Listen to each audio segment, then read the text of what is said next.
only 2 weeks' time, campaigns are in full swing in Haldimand and Norfolk. Our candidates have been busy hitting the streets, garnering your support, and to hear what really matters to you. We would like to welcome you to this event, hosted by the Haldimand Press in partnership with the Windecker Road Films and sponsored by the Cornerstone Association of Realtors. My name is Robin Beasley. I will be your moderator for this evening, and on behalf of myself, those I just mentioned, and our candidate, we would like to thank you all for braving the weather to be here this evening, and thank you as well to those tuning in online. With it being a short and fast election, combined with the winter weather making travel tricky, we hope that tonight's conversation helps to answer some of your questions so that you can make informed choices at the polls this month, and we hope to see a high voter turnout here in Haldimand-Norfolk. If you are unable to make it to the polls on Election Day, on February 27th, there is the option of casting your vote early at the advanced polls. You can also vote by mail if you apply to receive the voting kit before February 21st at 6 p.m. The Haldimand Press made every effort to include all candidates to be invited to this event and had 3 candidates confirm that they would join us this evening. Unfortunately, both the Liberal Party and the Progressive Conservative Party candidates canceled their attendance shortly before the debate. In fairness to everyone who did attend this evening, we will proceed with a shortened interview with our sole attending candidate, incumbent MPP Bobby Ann Brady.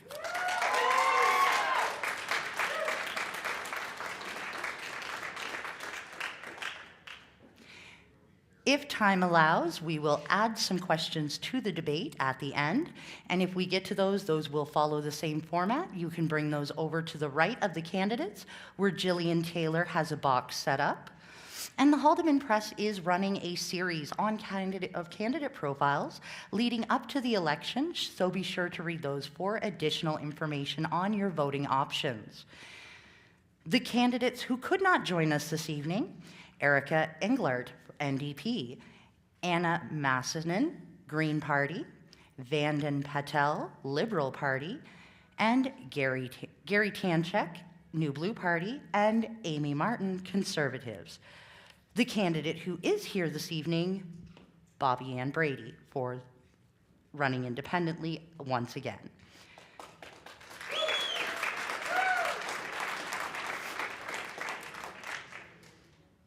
And a note to our audience: we understand that you are passionate about our communities, but if you become disruptive, first we will squeak the chicken, and then you will be asked to leave. With the housekeeping out of the way, we will now move into the introduction. From Bobby Ann Brady, running again as an independent. Miss Brady, the floor is yours. Good evening, and thank you, Robin. And I want to thank the Haldimand Press. I want to thank Cornerstone Association of Realtors and Windecker Road Films for hosting this All Candidates Night. And I want to give a special shout out to our press, because as a journalist, a former journalist, I know that you have to have a thick skin in this game. And I want to point out that many small towns across this province have lost their small town newspapers, and I want to thank those who keep our small town newspapers alive right here in Haldimand-Norfolk. And I was going to thank the other candidates for attending tonight, but the table is all mine, and as you can see, I don't travel lightly, so this is working out well. But I want to thank all of you who have come out tonight to participate in the democratic process. For the past 25 years, I have been showing up for you. For the past 2.5 years, I've gone to Queen's Park as the trusted voice to speak up for you. I go to Queen's Park in an honest, genuine way and ask whatever questions you want me to. You guide my decision-making, not a party, not Doug Ford, and I have the opportunity to ask more questions on your behalf than any other PC backbencher. Since 2018, Doug Ford has been silencing MPPs. He believes there's a monopoly on a good idea. If it's not his idea, it's voted down, even when it's good for you. I assure you that a supermajority Doug Ford government is not working in your favor. Every critical system that you rely upon as an Ontario taxpayer is in crisis. Over the past 2.5 years at Queen's Park, I've watched Doug Ford change rules, erode democracy to suit his needs and the needs of special interest. This guy from Toronto brought in strong mayor powers, and I remind you that the PC candidate on the ballot in this election, she accepted those, but her council did not trust her with them. I read a comment on Facebook this morning, and it went something like this: when a candidate is handpicked by the Premier, she is loyal to him to carry out his agenda. I carry out your agenda. I am loyal to you.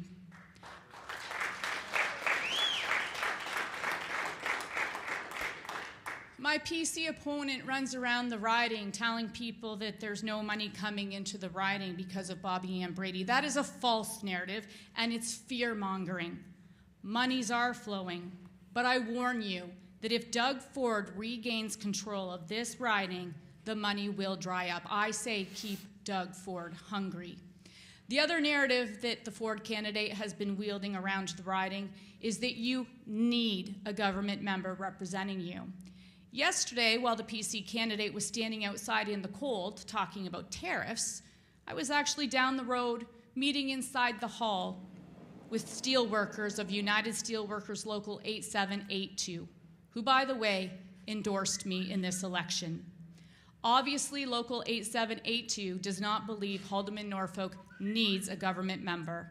This endorsement speaks volumes. Thank you. Thank you, Ms. Brady. So we will now move into the questions. Life is more expensive than ever for Ontarians. What specific solutions would you support in helping make life more affordable in Haldimand-Norfolk? Thank you, Robin. And yes, this is one of the issues, the top issues that I hear at the door in this unnecessary $185 million election.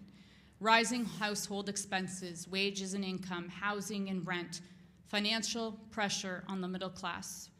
Currently, the average cost of living in Canada per household is $5,748 per month. In Ontario, it reaches $5,990 per month. Between housing, utilities, transportation, food, internet, and cable, in 2025, the average cost of living increases is somewhere between 2.5 and 2.7%. And aside from healthcare, inflation and cost of living are what people are telling me they are struggling with the most. Inflation is the big picture. As the cost of goods and services rises, the buying power of the dollar falls. But cost of living, it has a bit of a different focus. This number represents the average cost of an accepted standard of living, including those things I mentioned: food, housing, transportation, taxes, and healthcare. Food is the big one. People tell me all the time they're choosing between heating and eating. Doug Ford has to get his grocery store giants in check. It is not our farmers who are collecting the monies from our grocery stores. It is the grocery store giants. We need to lower prices by making paychecks stronger, through eliminating taxes, reducing taxes, leave more money in people's pockets to save, spend, or invest. Conservatives believe in tax cuts, and yet we don't see them. We need to stop collecting the carbon tax on home heating. Last spring, I brought forward the idea in the Ontario legislature as Doug Ford was continually talking about the carbon tax, which we know is a regressive tax. It's also a federal issue. And yet every single day in the Ontario legislature, Doug Ford was using it as a distraction from the cost of living, a distraction from the healthcare system and our education system and housing. So I said, Mr. Premier, if you're going to talk about the carbon tax in the Ontario legislature, then surely to goodness you can do something about it. You could follow in the footsteps of Saskatchewan Premier Scott Moe, and you could stop collecting the carbon tax on home heating. That would have done the taxpayer in Haldimand-Norfolk and right across Ontario a huge service. He didn't say he couldn't, he just isn't doing it. So we need to allow people to keep more of their hard-earned money, and we have to rein some of the corporate giants in so that people are spending less and getting more. Right now, we are spending more and getting less in this province. Thank you, Ms. Brady. Now, you did kind of touch a little bit here, but how would you address the housing crisis in our communities of Haldimand-Norfolk? Well, the housing crisis, the majority of people in Haldimand-Norfolk tell me for them it's a numbers game of they can't afford a house. I have young people tell me they can't afford the down payment on a home. I have seniors tell me they need to downsize, but they can't afford to downsize. OREA, the Ontario Real Estate Association, has just come out with a 2025, a home for everyone. 1 million new people coming to Canada each year. Just sit on Argyle Street. Sit on Argyle Street here in the morning in Caledonia or late in the afternoon, and you will see the pressures that we have on our small communities. But this 2025, a home for everyone, actually contains some initiatives that I can fully support. Home ownership is a milestone that Ontarians aspire towards, with 60% of non-homeowners describing themselves as someone who really wants to own a home.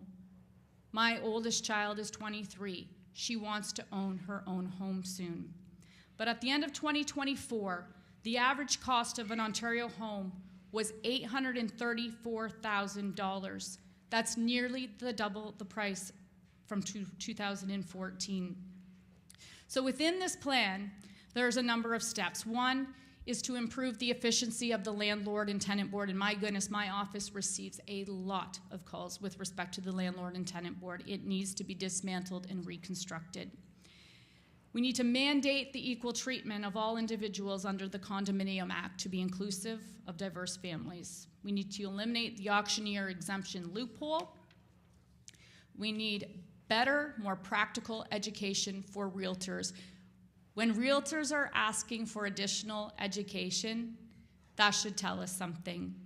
It's integral to the real estate industry. Families need to be able to trust their realtor and trust that they're trained to the highest standard and are treating the consumer fairly. We need to end exclusionary zoning. We need to actually increase density near transit through building conversions. Instead of building homes out in the middle of farmland, we need to actually build up along our transportation corridors. It makes sense for infrastructure. We need to promote and help scale innovative approaches to development.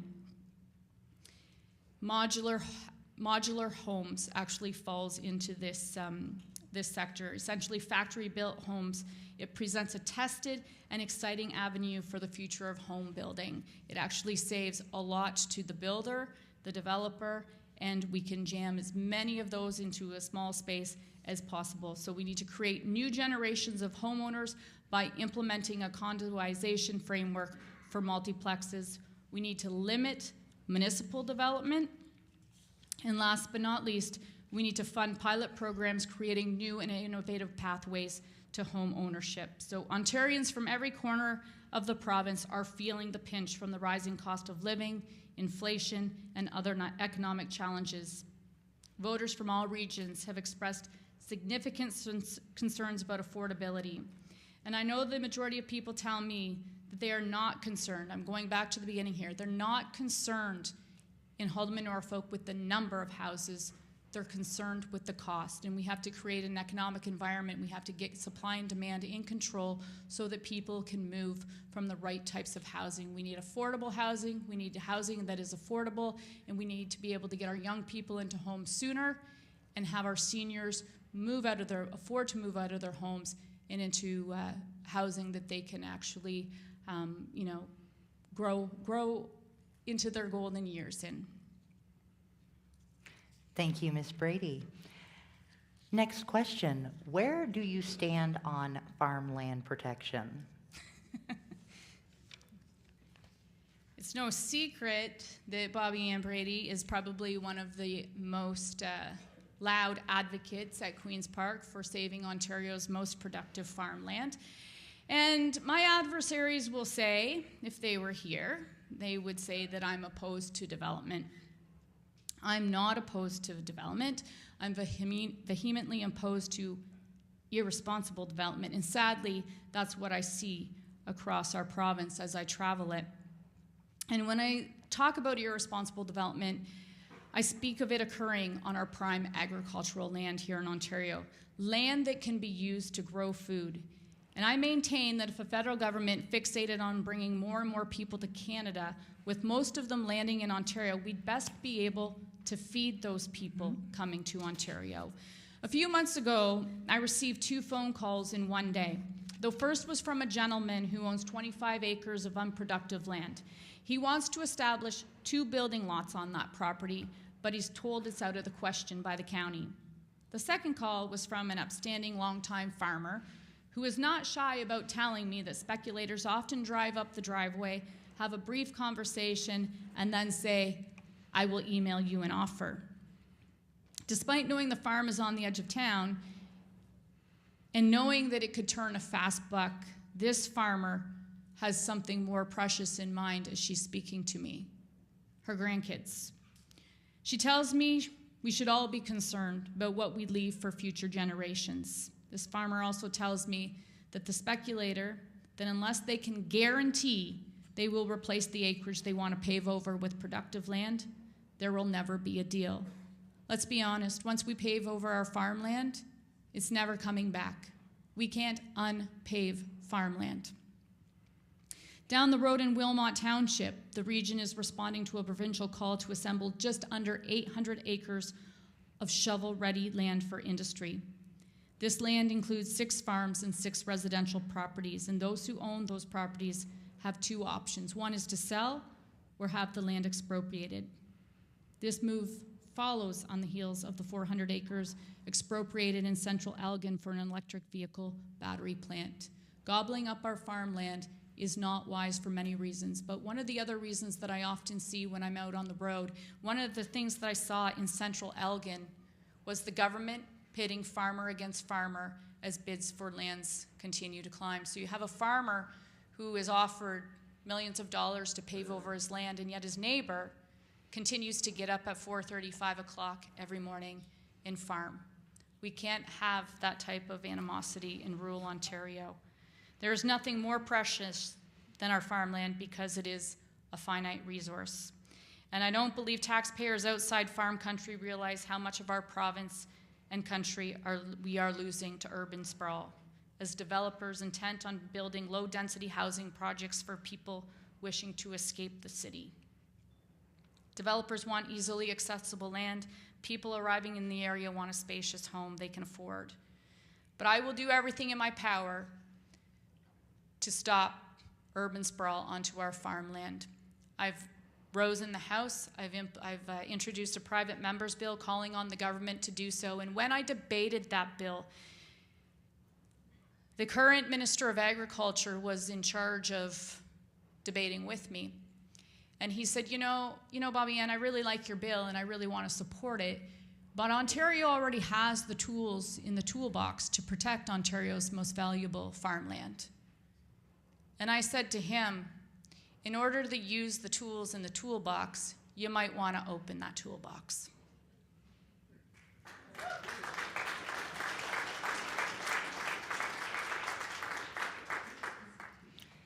Thank you. Next question. As the saying goes, our children are the future. What resources, upgrades, plans, or reforms would you push for to support student education? Wow, where do I even start in that one? Ontario's education system needs bold changes. It's like a sick patient, and it's getting worse and worse by the day. Declining math and literacy test scores, bloated school board bureaucracies, ongoing school board violence, or school-based violence, I should say. And with respect to the curriculum, many think the curriculum needs to be scrapped and overhauled. It needs to be replaced with clear content, rich, clear content. And what has the Doug Ford government done? It's tinkered around the edges, and it's refused to take the necessary action. When the Toronto School Board was investigated recently, rather than order a real investigation, Ford's minister chose an insider to deal with the problem. We have local Catholic school board traveling to Italy on the taxpayer dollars and spending $100,000 on artwork. And we have a public school board silencing its trustees. The system is broken. It's not working for teachers, it's not working for students, and it's not working for families. Teachers tell me, Bobby Ann, I am burned out. And they say they just want to teach, and yet the government demands that they be all sorts of other things than a teacher. We need clearer standards, and the government must begin measuring outcomes and results. They say, Robin, that insanity is doing the same thing over again and expecting different results. And in Ontario, the insanity of the education system is severely failing our students. Thank you. What will you do to help marginalized people in the community feel more welcome, such as ethnic minorities and members of the LGBTQ+ community? I think that in Haldimand-Norfolk, Robin, we actually have so many organizations, we have so many community groups that do such a wonderful job of making people feel at home. I spoke to a lady who had come to Canada from India a few years back, and she works very hard right here in this community to go out into the community and be part of it. And she says, at first it's hard. She says, because she has reservations. But she said, this community, Haldimand-Norfolk, has been good to her. I always say, sit down, have the conversation. If you think that you disagree with someone's way of life, if you believe that you are far different than someone else, sit down, have the conversation, find your middle ground. And I'm sure if we all just sat down and had conversations and worked towards the center, we'd be in a much better place. But I think that we have so many organizations here in Haldimand-Norfolk who are already doing a fantastic job. We can always do better. And if there's any way that I can help folks do better, I will lend a hand. Thank you. Healthcare is a sector that affects us all. What do you see as the healthcare system's greatest weaknesses, and how specifically would you address those? Again, this could be a multifaceted one. We know that healthcare in this province is in crisis, and personally, I can't help but think it's purposeful. I've got a book here. It's called Against the People, and it's written all about Ford Nation and how it's dismantling Ontario.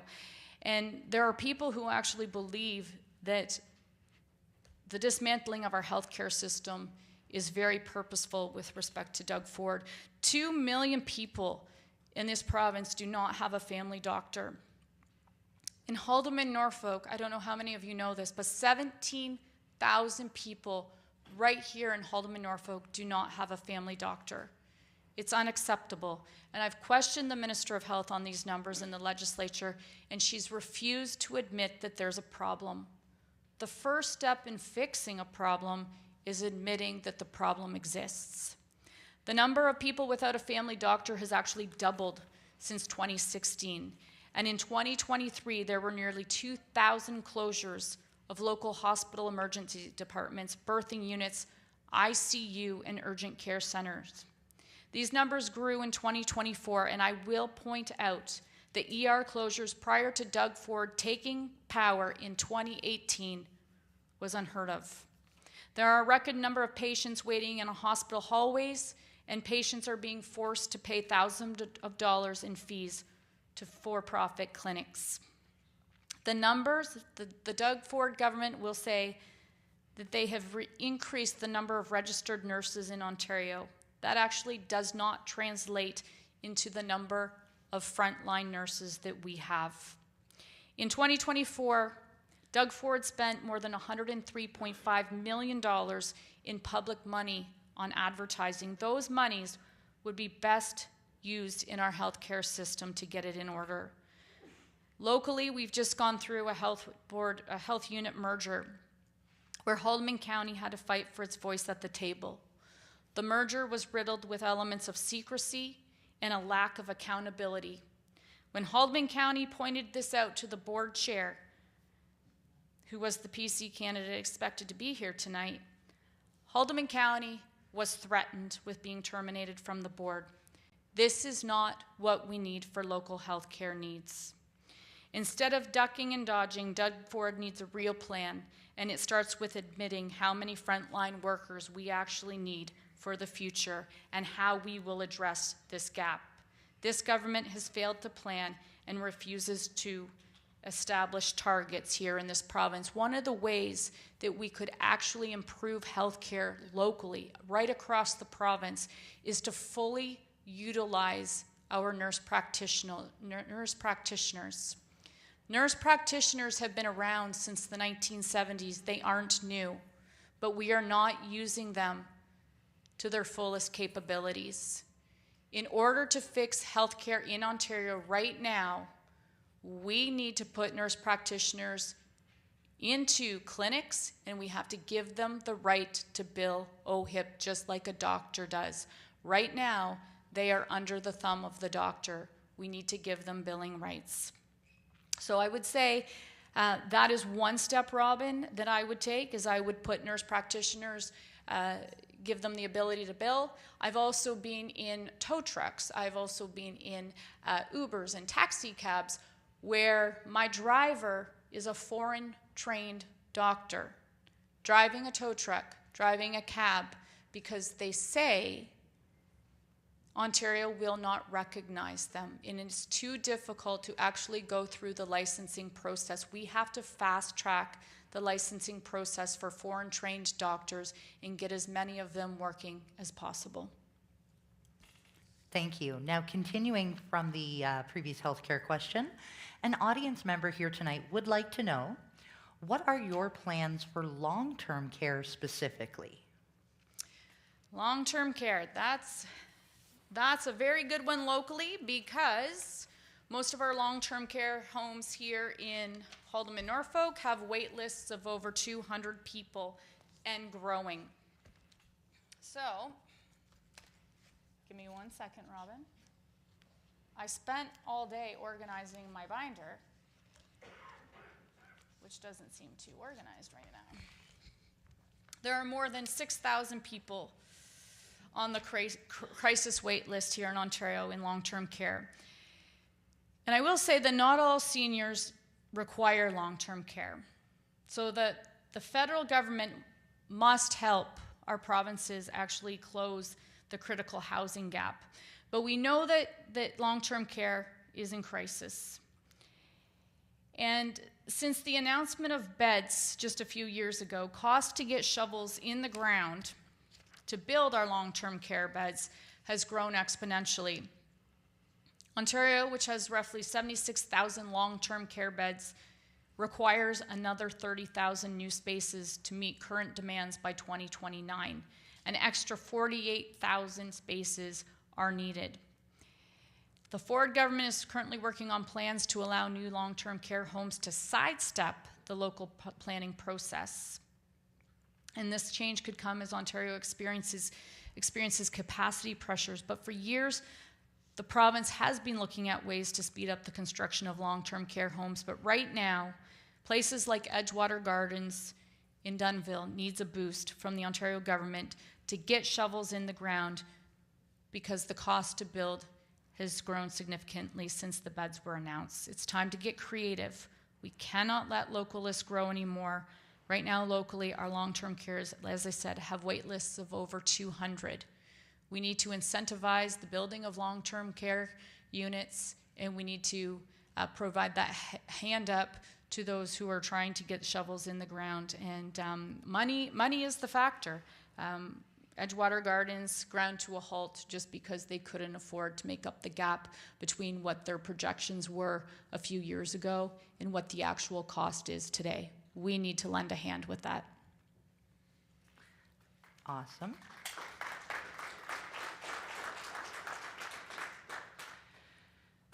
So leading off of a question we discussed earlier, how would you support first-time home buyers trying to enter the housing market, aside from, of course, letting your daughter still live with you? Yeah, actually, where did it go?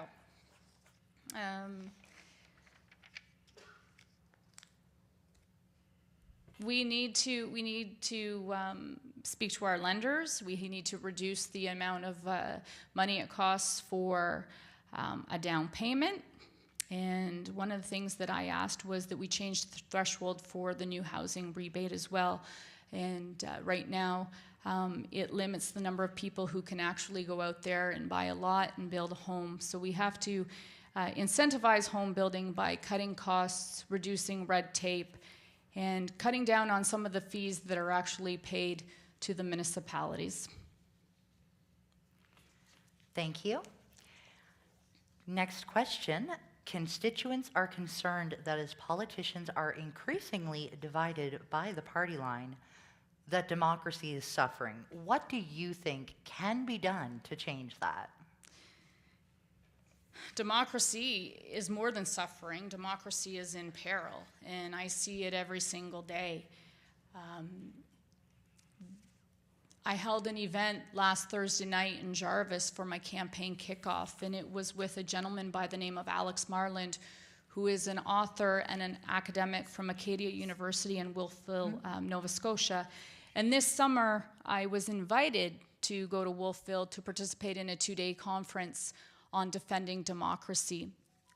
And it seems to me that politicians, once they're finished their career, they believe in defending democracy, but it's very difficult due to partisanship when they're in office to actually help defend democracy. As an independent, I can speak out. I can talk about defending democracy without being punished by a leader.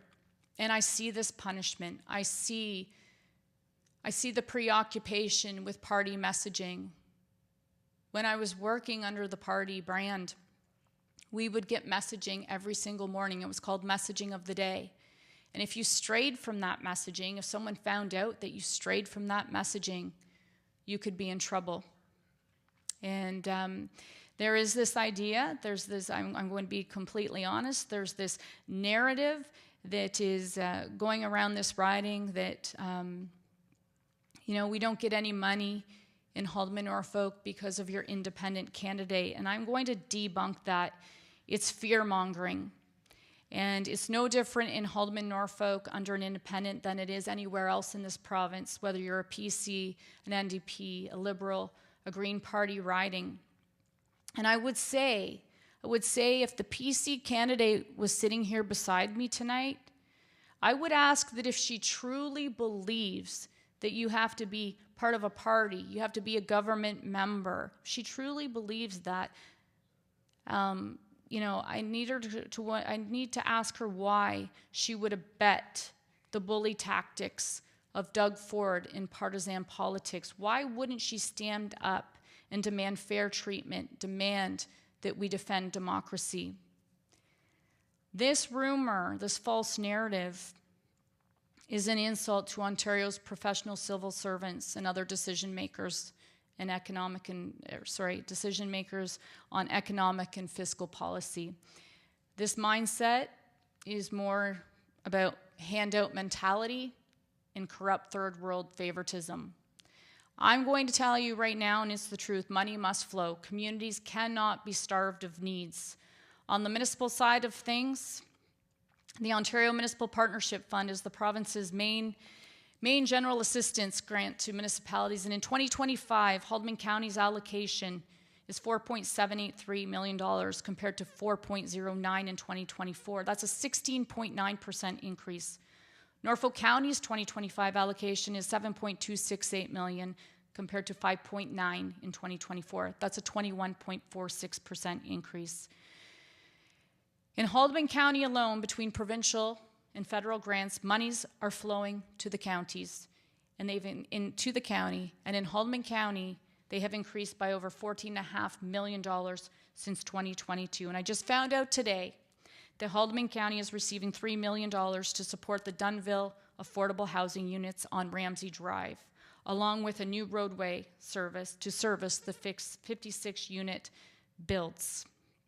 So I say to you, past performance is indicative of future performance. The last budget in Norfolk saw nearly another dozen positions created, including supervisors of supervisors. There are now 4 full-time supervisors to provide 24/7 support to frontline staff. The last I checked, we need frontline staff in all of our critical systems. So obviously money is flowing into our counties, but what our municipalities do with them is completely up to them.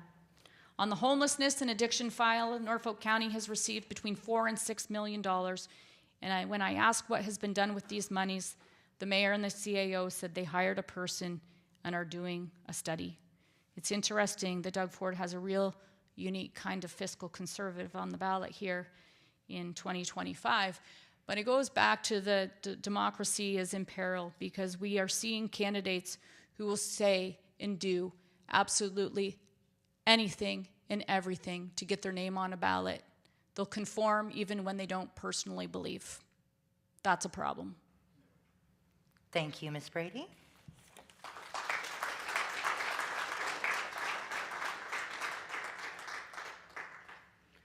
So this will be our final question for the evening, and it's a two-part question. Oh, good. So the question comes from the audience. Part one, why do we need provincial elections? And the second part of that, how do we, the constituents, benefit from these elections? Well, we need we need provincial elections to actually make democracy work. The issue is that we need to make sure that they are open, honest, and transparent. We've just gone through a process here or a lack of a process once again in 2025, where a hand-picked candidate was supposed to be sitting beside me here to debate. So when we talk about having the process, we must make sure that all functions of the process are functioning. And so while you're able to pick your candidate or pick your representative in the upcoming provincial election, we must do better for democracy. We have to make sure that riding associations and parties are actually running fair and transparent races. If we didn't have provincial elections, if we didn't have different people who were supposed to be sitting up here tonight, and we didn't have different people on the ballot, then you actually know what we would have here. Yes, and it wouldn't be pretty. The beautiful part of elections is you have your say. You get to pick your representative. And I go back to the question people ask me all the time from 2022, Bobby Ann, how did you do it? How did you win as an independent? And I say, I didn't do it. The good people of Haldimand-Norfolk did it. They went to the ballot box.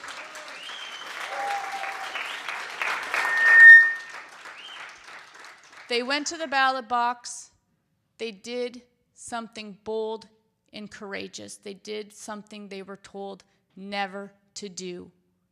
That means we believe in democracy here in Haldimand-Norfolk. Nobody is going to tell us what to do. Nobody is going to tell us in a general election who we should be choosing. And Robin, I forget the second part of the question, or did I cover it?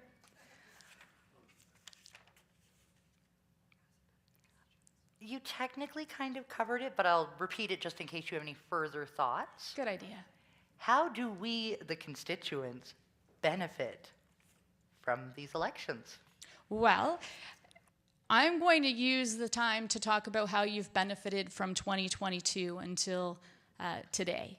And that is, you have had that very honest, genuine voice. You've had that person who isn't afraid to stand up, the person who is not going to be bullied, the person who is not going to be told to sit down and not ask the difficult questions. You've afforded me the opportunity to go and represent you in the most honest, genuine way. And for that, I am very proud of you. But that, I think, is the most beautiful part of how a community can benefit when they actually educate themselves on what's going on at Queen's Park, educate themselves on what's happening across this province, and choose the person that best represents them and puts party politics aside.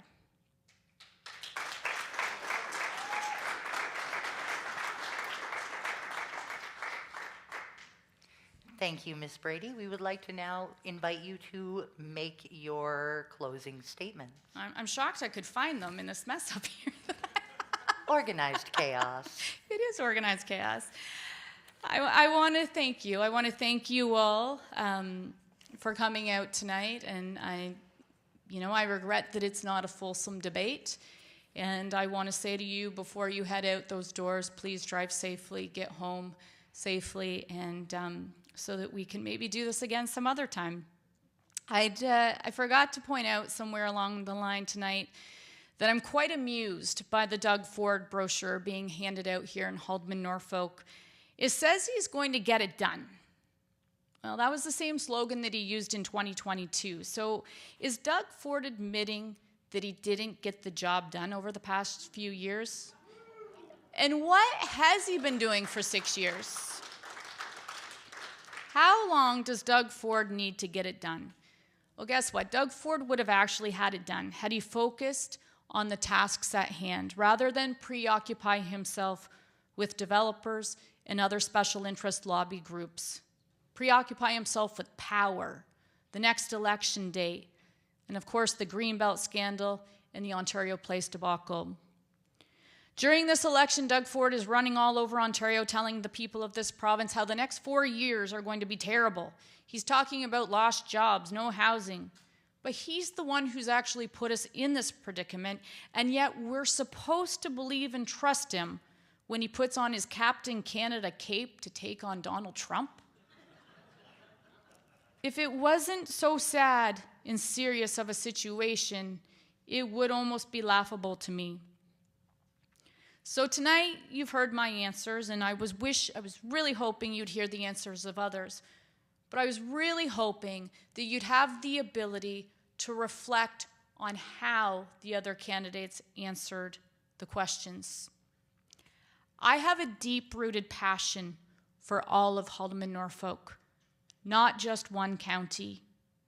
And I know that I'm the only person on the ballot with this passion, and that comes from 25 years of working right here alongside you all. Everything that I speak about comes from 25 years' experience. It doesn't come from a playbook handed to me by Doug Ford. I've learned our great people of our great riding are principled, they're hardworking, they're loyal, and salt of the earth. And I never want to see you handed a bad deal. And by a bad deal, I mean I don't want you to be saddled with an MPP who is beholden to Doug Ford, beholden to a party, an MPP who would never be able to ask why reconstruction of the bridge here in Caledonia has not begun, never be able to question why 52,000 Ontarians with disabilities are left waiting for critical services. The Doug Ford candidate would never be able to question why 17,000 people right here in Haldimand-Norfolk are without a family doctor. She would certainly never ask Doug Ford to stop collecting the carbon tax on home heating, as I did last year. And lastly, the PC candidate would never, ever be able to say no to the MZO.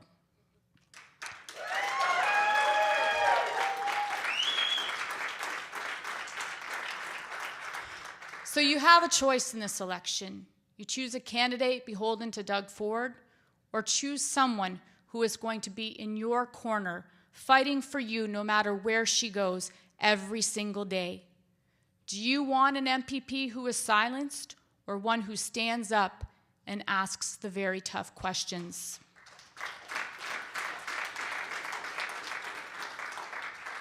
Throughout this campaign so far, I've seen the PC candidate attacked on social media and in the newspaper for misrepresenting her personal beliefs so she can fall in line with Doug Ford. Is this honest? Is it genuine? Is this integrity? Haldimand-Norfolk was forged by the toil of the workhorse who is steady, reliable, and has grit. I ask you to be wary of the show horse. On February 27th, vote for the trusted workhorse, beholden to you only. Vote Bobby Ann Brady.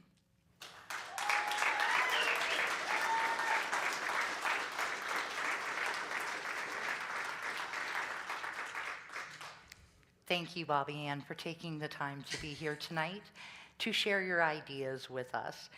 And to those here this evening or watching online, we would like to thank you as well for coming out. And we have one last thank you, our sponsor, Cornerstone Association of Realtors. If you missed a question or you would like to rewatch the discussion, you can find it posted to the Haldimand Press Facebook page and on YouTube. And from the Haldimand Press and our partner, Windecker Road Films, we encourage everybody to get out and vote on Election Day, February 27th. Haldimand-Norfolk does have a low voter turnout record. Let's turn that around. Thank you all for coming this evening. Please drive safely.